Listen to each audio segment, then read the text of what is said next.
Oh, a microphony. And a phony at the mic. Quiet, numbskulls. I'm broadcasting. The Doctor of Discernment is now online. You know, much like my show, in that it's a local reaction to things that are happening on a federal level.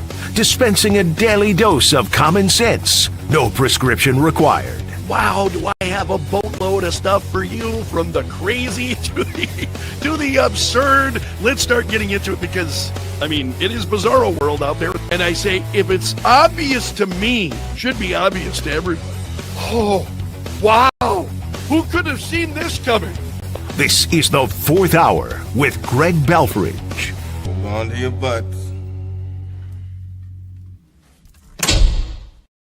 Broadcasting from my basement bunker beneath Kello Radio. Welcome to the Fourth Hour. Hope you had a great Thanksgiving, a terrific weekend. Mine was sensational. I really had 4 days off. So I felt very, very spoiled. So it was nice that I think for those of us who get that much time off, I know a number of you don't. Friend and I were just talking about that. So I hope at least part of your Thanksgiving was very memorable, enjoyable. Great to have you along this morning. So let's see what's going on. We got President Trump, who said yesterday this issue about Pete Hegseth and the Washington Post doing a report claiming that Hegseth ordered no survivors in the strikes on the Venezuelan drug boats. And President Trump saying yesterday, he didn't believe it. He didn't believe the report. He said, Pete did not order the death of those two men. He told reporters yesterday. And he said, and I believe him. So this was a Washington Post report on Friday. I talked about this during the radio show this morning, that they said the second strike order was in response to Hegseth's verbal command. So in other words, verbally commanding people, isn't that also convenient, means no written orders. So he supposedly said this, and you've got no way to track that down, no way to verify that he actually said it.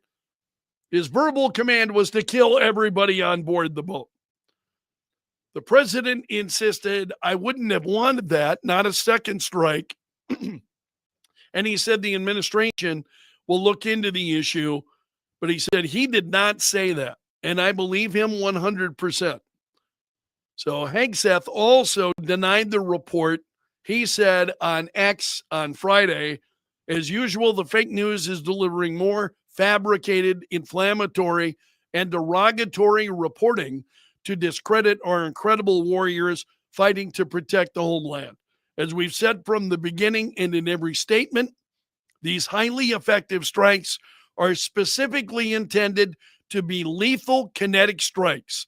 The declared intent is to stop lethal drugs, destroy narco boats, and kill the narco terrorists who are poisoning the American people. Every trafficker we kill is affiliated with a designated terrorist organization. So the Washington Post report prompted bipartisan outcry. Give me a break. Give me a break, because the so-called bipartisan outcry it's usually the same suspects. It's the usual suspects who are all wound up. We'll see. Democrats are always wound up. Anything Trump does, Trump administration does. So that's remains a big story yet this morning. The president and Minnesota Governor Tim Walz. Isn't it convenient?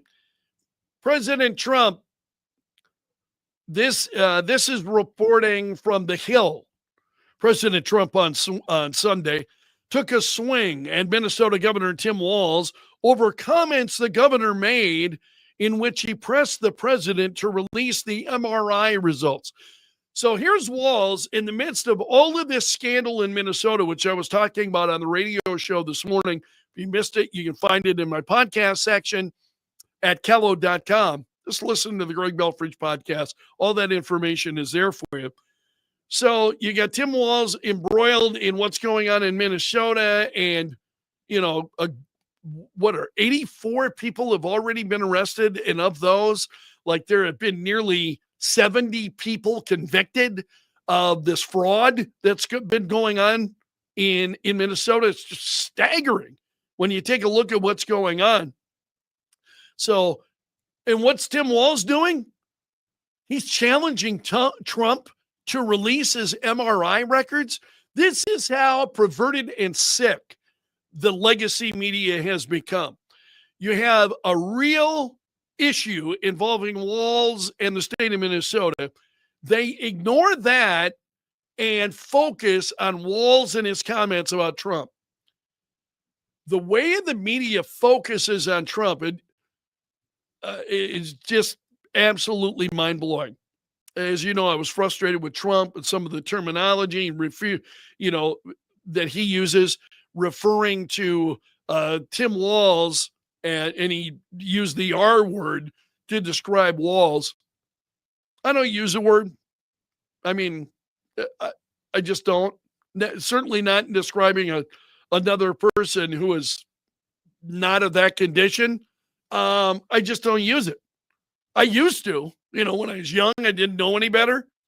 That's been a long time. I mean, that's been 30 years I've known better than that. I just don't do it. So the president making that comment, I thought was a mistake on the president's part, because immediately then that's what the legacy media grabs onto, is because, use that word about Walz, and then Walz is on the Sunday shows and he's being asked about that. And those were the reports. Now, Walz was also asked about some of the issues involving Minnesota, but the stories making headlines were not what happened, and what's going on in Minnesota.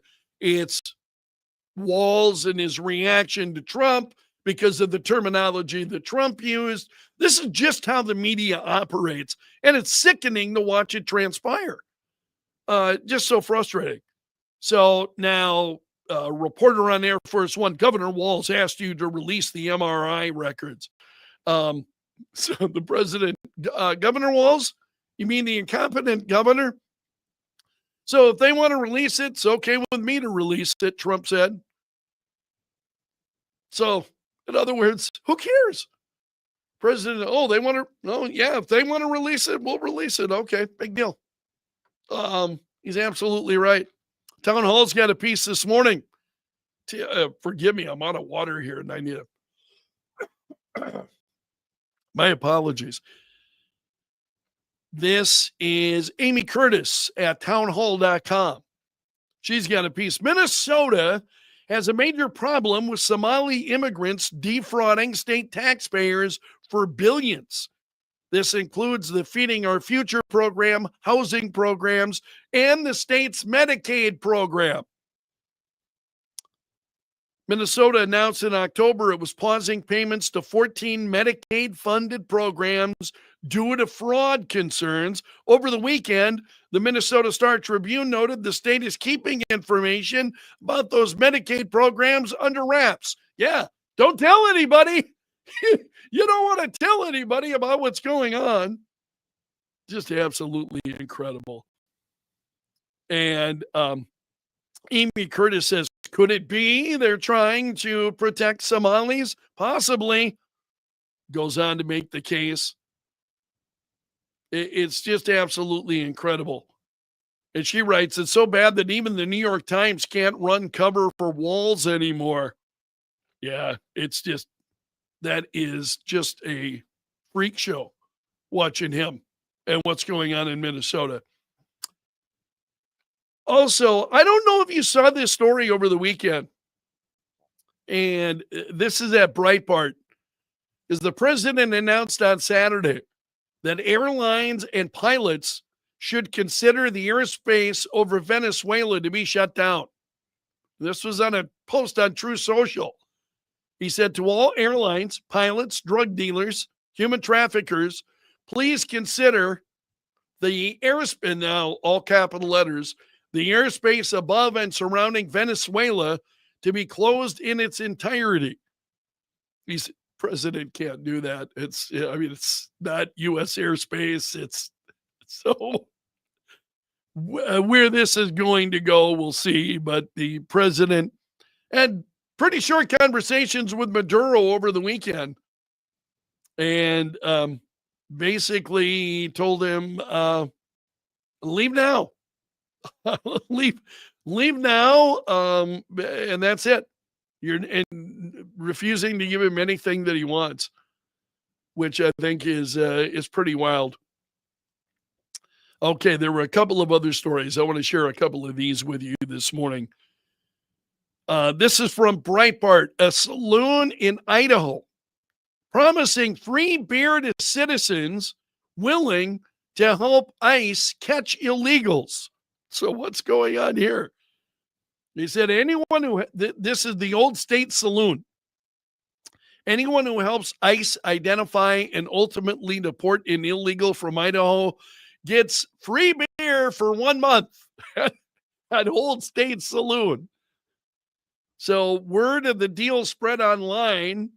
The Department of Homeland Security reacted with a gif of a dinosaur character dropping what appeared to be a beer can. It's from that dinosaur show, I think.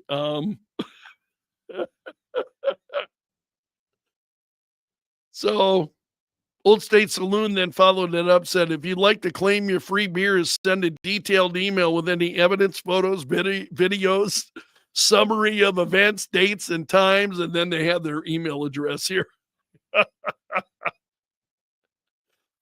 That's pretty wild. So you see businesses who are all on board this effort to try to, somebody's in the country illegally, get them out of the country.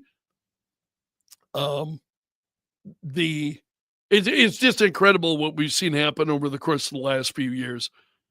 Black Friday, of course, we just passed. Today is Cyber Monday. And I asked on Facebook how many of you, if you're into technology at all, and you're into stuff Cyber Monday, and but also just shopping online. How much of your shopping do you do online? I'm doing more and more of my shopping online. And I'm just sending cash to. I mean, my son is down in Texas, and he and his family, and I will just send money to him. I'll send him money, and I'm like, hey, listen, you know what you most need, and I'm trusting him to spend it wisely. But I just send him money. But Black Friday spending actually went pretty well. It was a good kickoff to the holiday. So overall retail sales, excluding automotive, rose over 4% from last year, according to MasterCard Spending Pulse. So that's pretty good news. The chief economist at the MasterCard Economics Institute said it clearly shows that the consumer has the ability to spend. So pretty good crowds over Black Friday spending. When was the last time you went out on Black Friday? It's been a long time for me. I won't do it. I've done it before, and there was a time that I was kind of into it. Period of time when I had kids, especially, and I just I'm no fun, ladies and gentlemen. I'm just no fun. Haven't you figured that out by now? Yeah, I just don't like going out. What I really need to do is I need to start doing my Christmas shopping in June. I can get around easily. It's warm. I think if I were smart, that's what I would begin doing. All right, we're going to leave it there for today. You have made it to the end of the video. So you are part of my gallery of champions. I really want to thank all of you. If you're not a subscriber on YouTube, please hit the subscribe button on YouTube. Very, very close to achieving 500 subscribers. Need your help to get there. So if you'll subscribe, greatly appreciate it. Special salute to the Bunker Brigade. Those are the folks that are here each and every day, commenting, sharing their thoughts, and I love hearing from all of you. You can drop me an email anytime. greg.belfrage@kelo.com is my email address. And until tomorrow, my friend, I'm underground and gone.